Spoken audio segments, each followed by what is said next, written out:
Hay distintos tipos de enunciado que se nos pueden presentar cuando tenemos que demostrar. Uno de ellos es aquel que está cuantificado universalmente y es verdadero. Por ejemplo, dados dos números enteros, si uno es par y el otro impar, entonces la suma de ellos da por resultado un número impar. En este caso es un enunciado verdadero y está cuantificado universalmente al indicar la frase dados dos números enteros. Si bien no está explícitamente el cuantificador universal, al indicar dados dos números enteros podríamos estar pensando en cualquiera de los números enteros. Otro tipo de enunciados con los que podemos trabajar es aquel que está cuantificado existencialmente y es verdadero. Por ejemplo, existen números que pertenecen a los enteros negativos de manera tal que esos números elevados al cuadrado son mayores o iguales que 2. Otro tipo de enunciado será aquel que está cuantificado universalmente y es falso. Por ejemplo, para todos los números que sean enteros, el cubo de un número es par si el número es impar.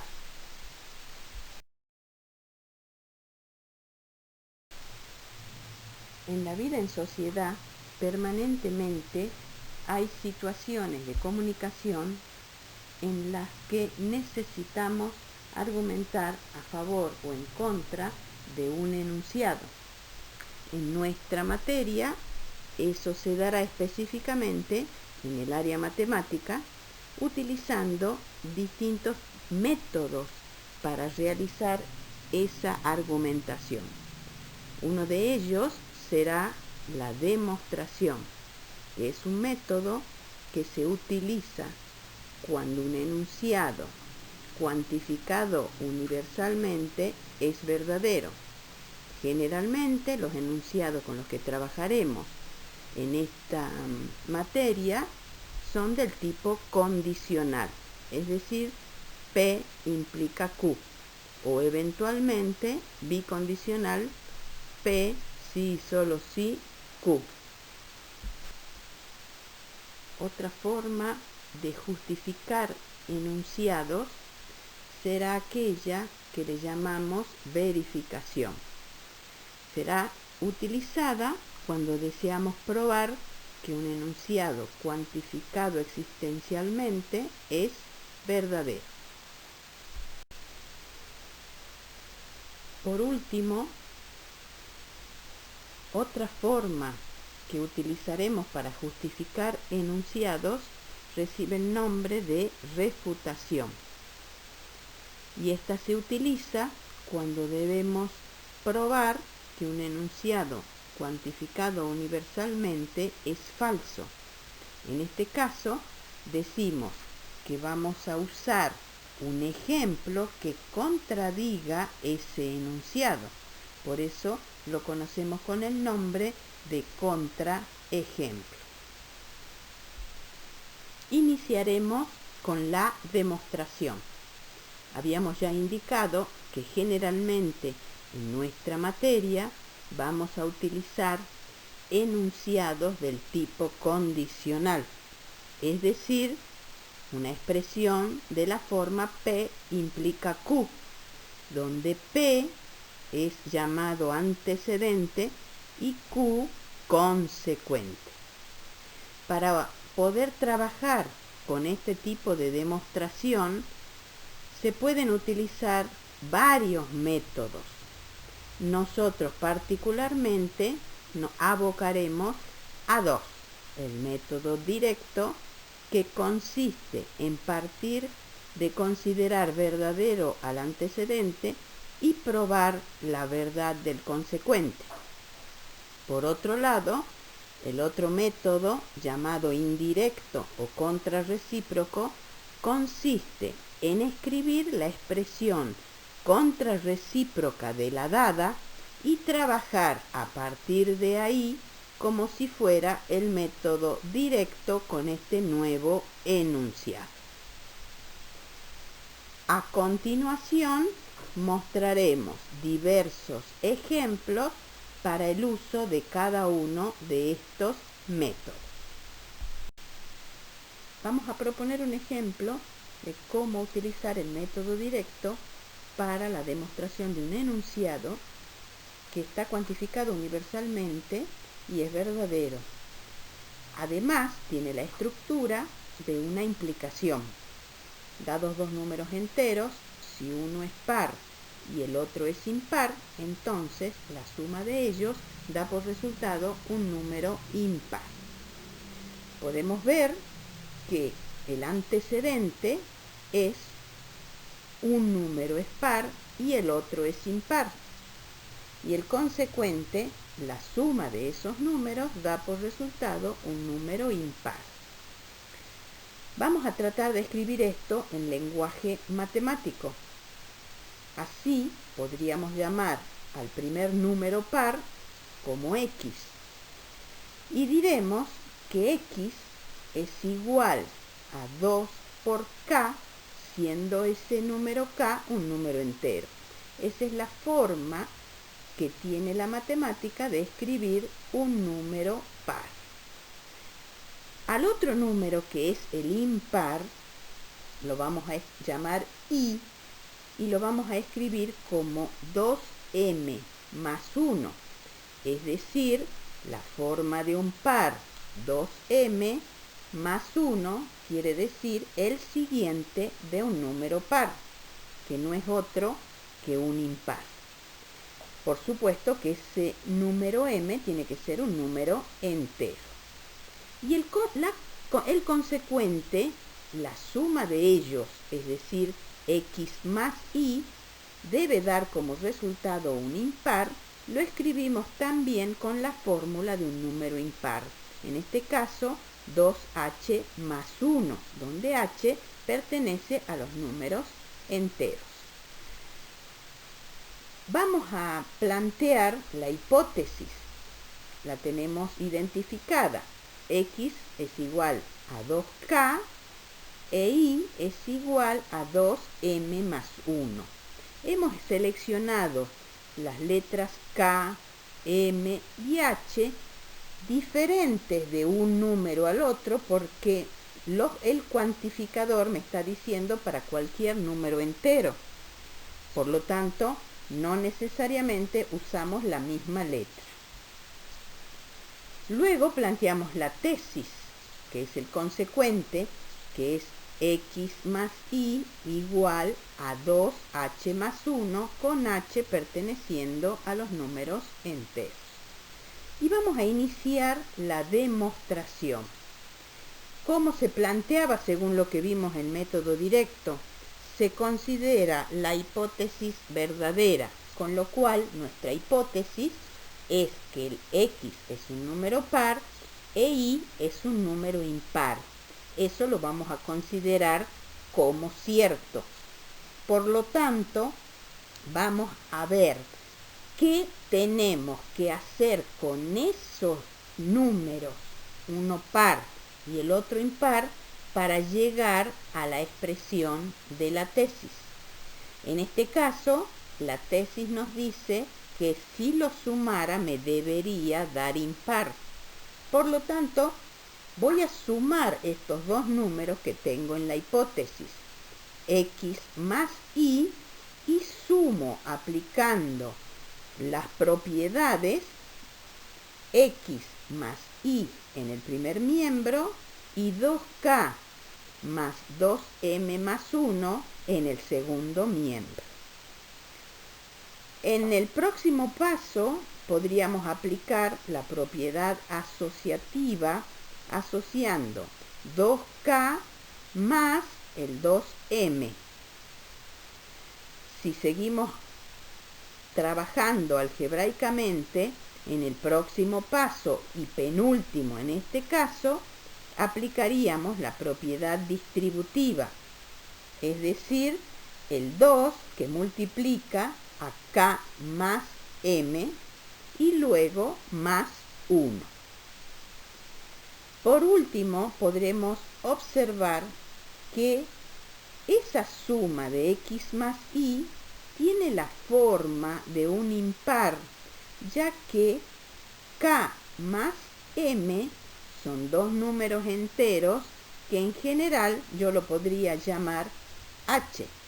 Por lo tanto, la suma de los dos números dados, x más y, da por resultado 2h más 1, donde ese h es un número entero porque es la suma de números enteros. Por lo tanto, probamos que la suma de estos dos números, siendo uno par y el otro impar, resulta un número impar. En esta oportunidad vamos a plantear un ejemplo del uso del método indirecto o contrarrecíproco para demostrar la veracidad de un enunciado escrito en forma de implicación. Para todos los números enteros se cumple que si el cuadrado de un número es par, entonces el número es par. Escrito en lenguaje matemático sería, para todo x que pertenece a los enteros, x al cuadrado es igual a 2k, con k perteneciente a los enteros, implica que x es igual a 2h con h perteneciente a los enteros. Recordemos cómo era la forma de definir un número par. En este caso 2k en una oportunidad y 2h en la otra. Recordemos también que estamos usando distintas letras porque se trata seguramente de números pares diferentes. Si analizamos la hipótesis, estaríamos diciendo que x cuadrado es igual a 2k con k número entero. Y nuestra tesis sería x igual a 2h con h perteneciente a los números enteros.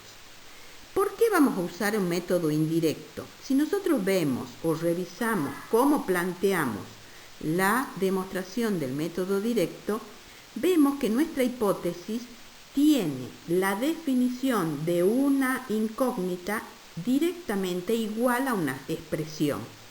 En cambio, la tesis, digamos, está ligada a una operación con las incógnitas respectivas. En este caso, lo tenemos justo expresado al revés. Nuestra hipótesis está planteando una operación con la incógnita y nuestra tesis está planteando directamente la definición de la incógnita en manera simple. Por eso, en este tipo de casos nos va a convenir plantear la expresión contrarrecíproca para que nuestra hipótesis quede con la incógnita definida de manera simple. Planteemos la expresión contrarrecíproca. Para todo x que pertenece a los enteros, x es distinto de 2h con h perteneciente a los enteros, implica que x al cuadrado es distinto de 2k con k perteneciente a los enteros. Esto se puede escribir de una manera distinta o de manera diferente, escribiendo que si no es un número par, entonces será un número impar. Lo vamos a expresar de la siguiente manera. Para todo x que pertenezca a los enteros, x es igual a 2h más 1, con h perteneciente a los enteros, implica que x al cuadrado es igual a 2k más 1, con k perteneciente a los enteros. Por lo tanto, nuestra hipótesis ahora es que x es igual a 2h más 1 y nuestra tesis es que x al cuadrado es igual a 2k más 1. Podemos ver que tiene una estructura similar a aquella que hemos planteado en el caso de un método directo. Ahora vamos a plantear la demostración teniendo como hipótesis x igual a 2h más 1 y nuestra tesis x al cuadrado igual a 2k más 1. como habíamos dicho, es una expresión que ahora se demostraría con un método directo. Vamos a usar nuestra hipótesis, que sería expresar al x igual a 2h más 1. Y como nuestra tesis tiene que ver con un cuadrado de x, vamos a volver a escribir que x es igual a 2h más 1. Tanto ambas expresiones son equivalentes. ¿Para qué? Para que ahora, miembro a miembro, podamos multiplicar x por x en el primer miembro y 2h más 1 por 2h más 1 en el segundo miembro. Si resolvemos esta expresión, nos queda x por x, que vendría a ser el x cuadrado que nosotros necesitamos en nuestra tesis, y en el segundo miembro tendríamos que aplicar la propiedad distributiva. Me queda 2h por 2h más 2h por 1 más 1 por 2h más 1 por 1. En el próximo paso agrupamos, nos queda expresado de manera más simple, y operando algebraicamente y asociando los primeros términos, nos va a quedar x al cuadrado igual a 4h cuadrado más 4h más 1. Si ahora aplicamos la propiedad distributiva, nos va a quedar x al cuadrado igual a 2 por 2h cuadrado más 2h más el 1, que en este caso, si yo multiplicara de nuevo este 2, tengo la expresión anterior. A lo que tenemos entre paréntesis, que es 2h cuadrado más 2h, lo llamamos k.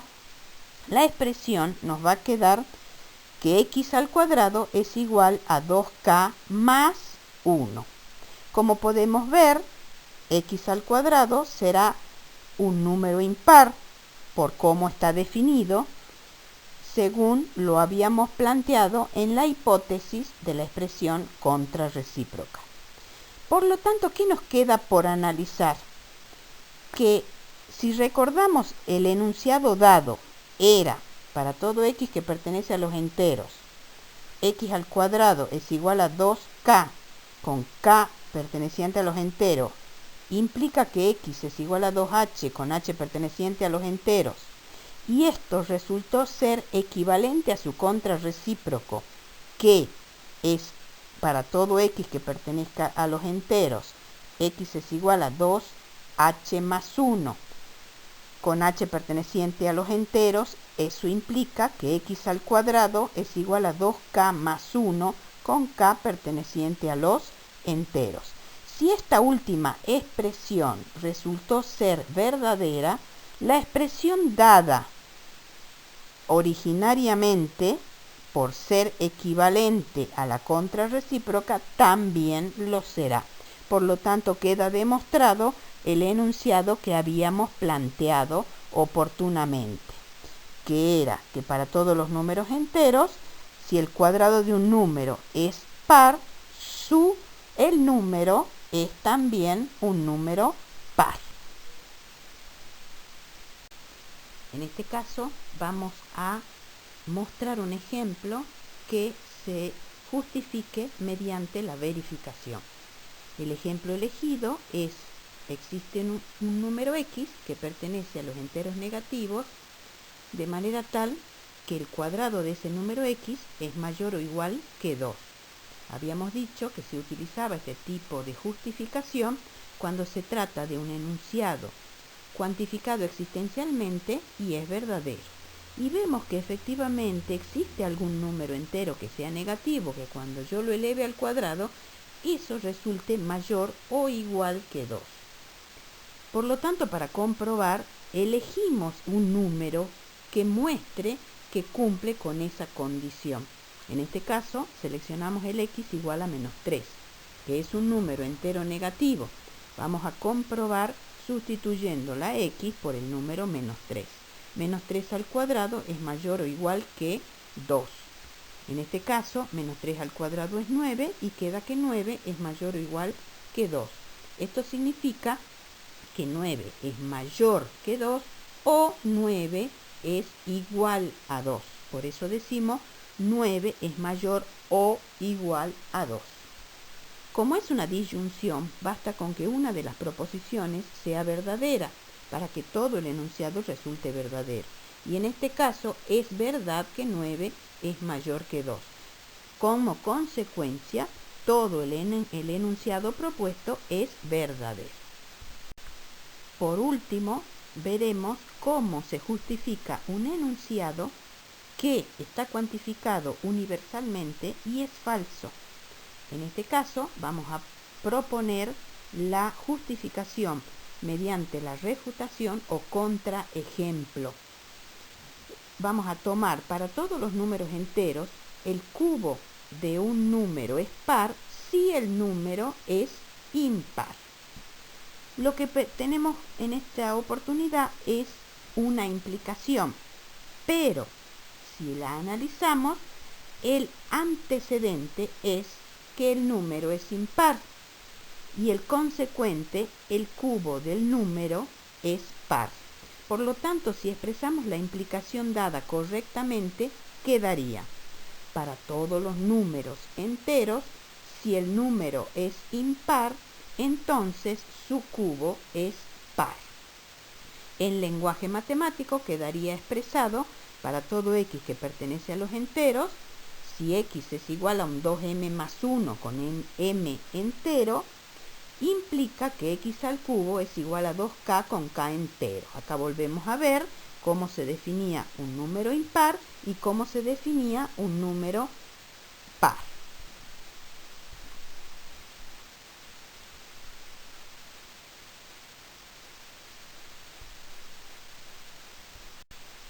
Recordemos que nos están pidiendo que demostremos un enunciado cuantificado universalmente, es decir, cualquier número que sea entero y sea un número impar, cuando lo eleve al cubo, el resultado me están diciendo que va a ser par. Y eso sabemos que eso no es cierto. Por lo tanto, para probar que es falso, basta con que busque un ejemplo que contradiga mi enunciado. Por eso lo llamamos contraejemplo. ¿Qué pasa si elegimos, por ejemplo, el número 5, que es un número impar?